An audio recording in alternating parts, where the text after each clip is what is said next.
Hi friends, Amalia Joy here. I'm going to talk about the song Quetzalito.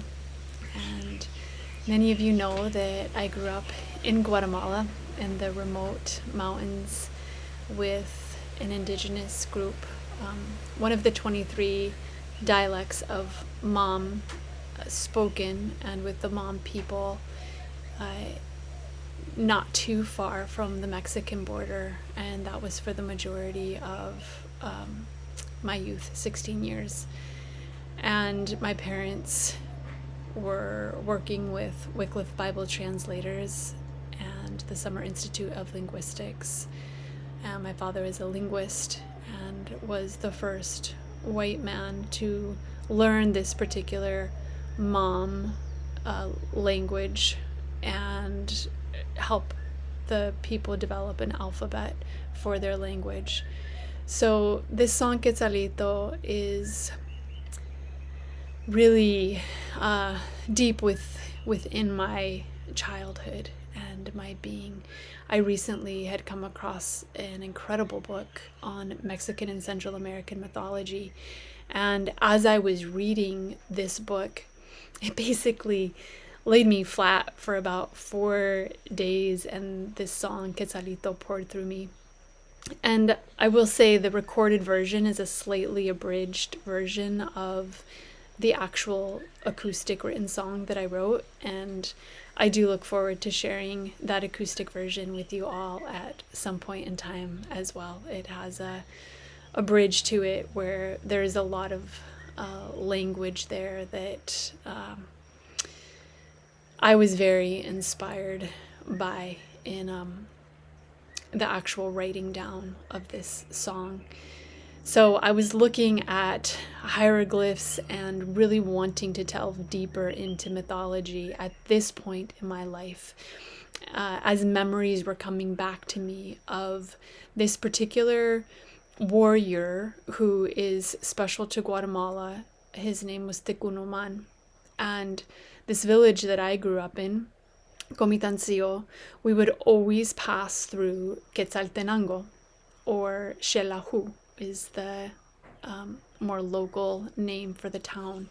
And in the plaza, there is a statue of Tecunuman and a quetzal bird laying on his breast. And I remember asking my father why the quetzal was resting on Tecunuman, and the beautiful story of the oneness that this bird, this warrior, resplendent bird, maybe calling the bird a warrior is not the right term for the bird, but this relationship that this resplendent bird had with a indigenous leader really touched me deeply. And then the monetary currency of Guatemala is the quetzal, and there are quetzal birds that are flying and beautifully portrayed on the money.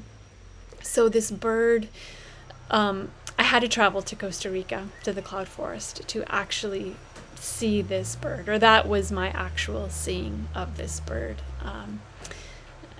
And that was about 9 years ago, nearly to the month, in February, that I was able to see an actual flying quetzal bird, and it was just tears down my face when I actually got to witness the flight of this bird. It is a truly, as the name it says, resplendent flying bird.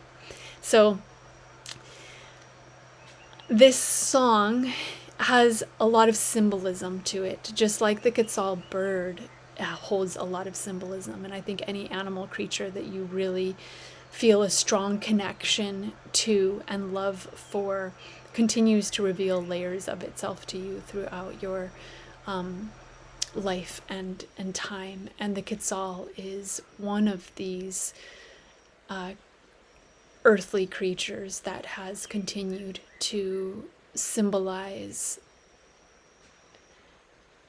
unbelievable depths and mystery for me. So I will also thank you for requesting these lyrics in English, and I will post them in English, and I will also make sure they're available in Spanish. And just a quick also shout out, there was the Cali band visiting from Colombia, and both of them very kindly lent their voices on this song as well, which is beautiful, as well as two Big Island residents, Noah and Lisa. So thank you for the voices that participate in this Quetzal song, this ode to the Quetzal. So the song really holds multiple layers, as I like to kind of claim for most of the music, or all of the music really, that I'm writing and sharing. So I have the lyrics here that I am just looking at, and really the message through this song, there's so much I could say about Mayan mythology and getting into Quetzalcoatl as well, and the legends that these people hold with their understanding of measure and astrological cosmic understanding, I think is actually critically relevant for this point in time, as we view time and view it as a measure, a unit of measure that is both a limit and limitless.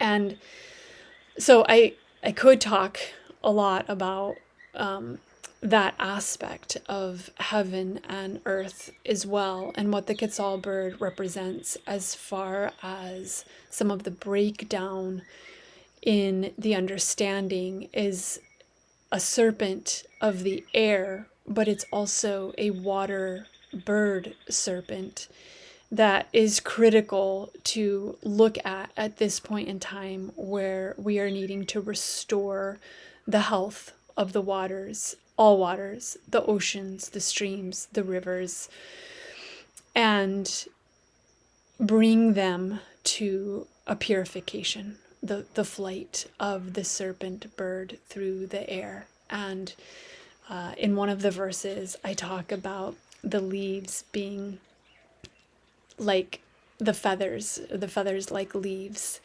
in that they camouflage, but it's a moving motion that also brings the trees alive in their symbolism of the feather camouflage with the leaf, and the leaf camouflaging the feathers, that it's a beautifully symbiotic relationship that the cloud forest jungle has with this quiet, mysterious, and incredibly elegant bird. The pre-chorus is, I breathe in your liberty, your prosperity, and your hope. And the Quetzalcoatl of this time of understanding these deeper mysteries that were put forth by the Mayan people are worthy of our time and exploration from a very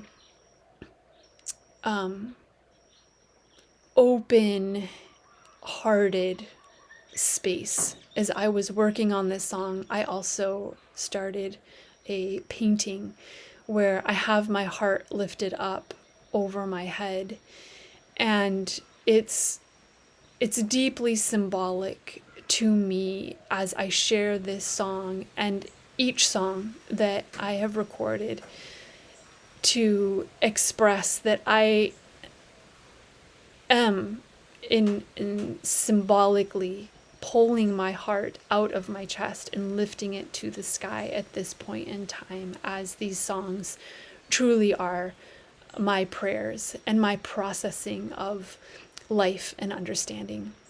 I wrote this song a little bit less than a year ago, and it has continued to reveal layers to me and my understanding of cosmological ties on earth to the heavens.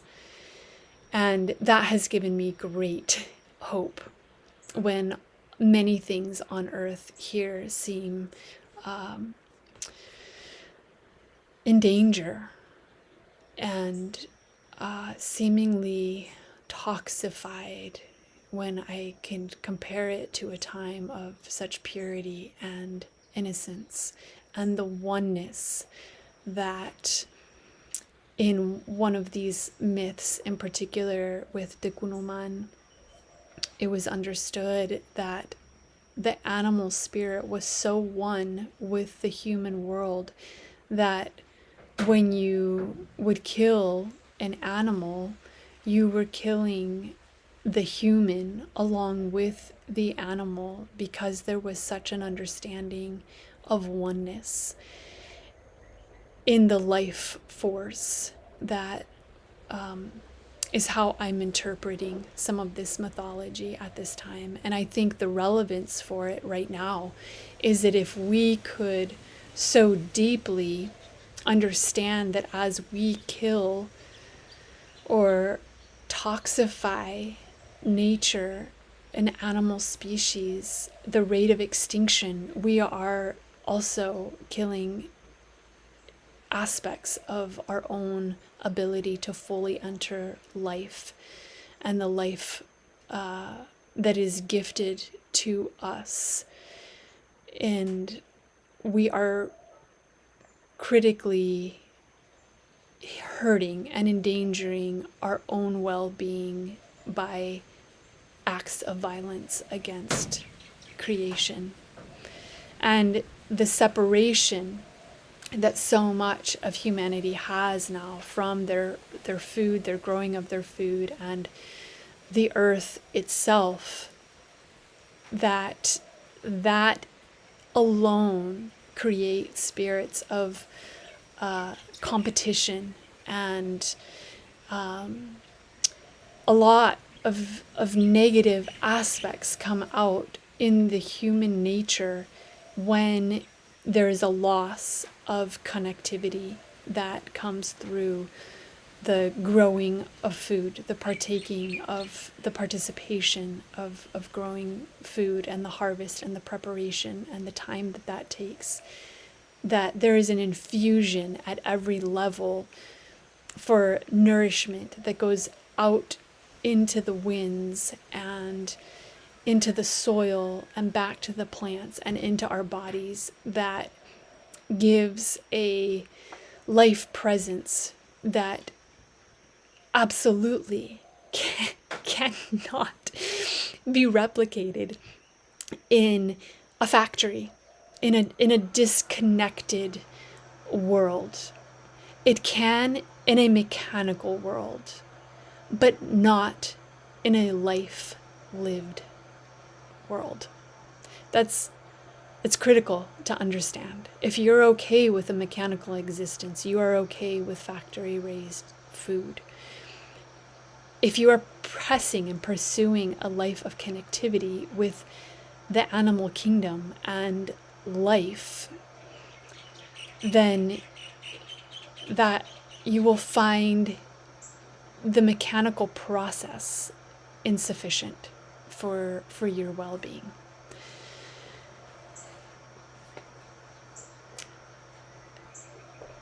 So there's different stories about the red breast that the Quetzal bird has. And the story that was told to me as a child was that the bird, when Tekunuman was killed in battle, that the Quetzal came and landed on Tekunuman's chest and absorbed his blood and flew to the heavens. And so his soul still lives and soars with this with this beautiful, majestic bird in the heavens. And there's a lot more to that story. I'm really abridging that that story, but that is the essence that I think is also very beautiful, that just as we feel we are constantly imposing ourselves upon nature, nature also reciprocates with us. And that is also another really valid perspective to entertain, is why, you know, fires and earthquakes and extinctions, there is an exchange that is happening. It's not a one-sided exchange. We could seem to be domineering, but that's actually not the case. It is a very reciprocal and cause and effect exchange that we have with creation, and as created creatures with the created order of life. Yeah, I could say a lot about that, but that really is the essence that I was sensing for this song in particular. And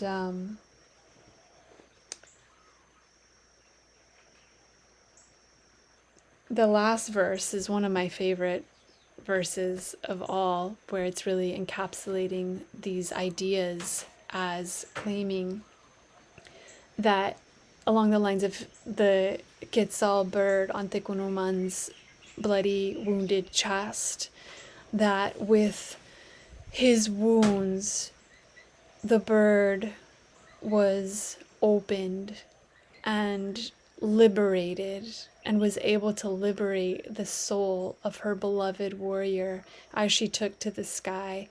And that in and of itself can never be bought with money or even any kind of limited concept of time.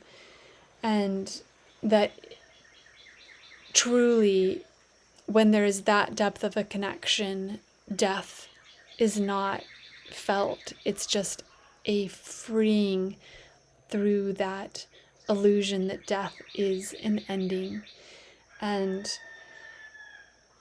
the very last line is, when I see your feathers in the wind, it's health, it's free, and it's freedom.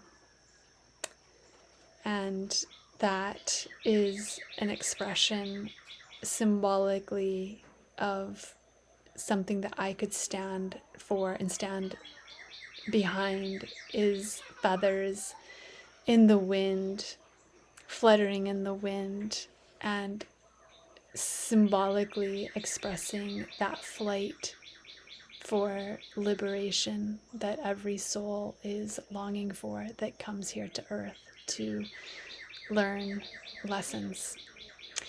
My next single is coming out March 24th, Stardust, and after that is released, I will talk some stories about that. Thanks again for being on the journey. Aloha.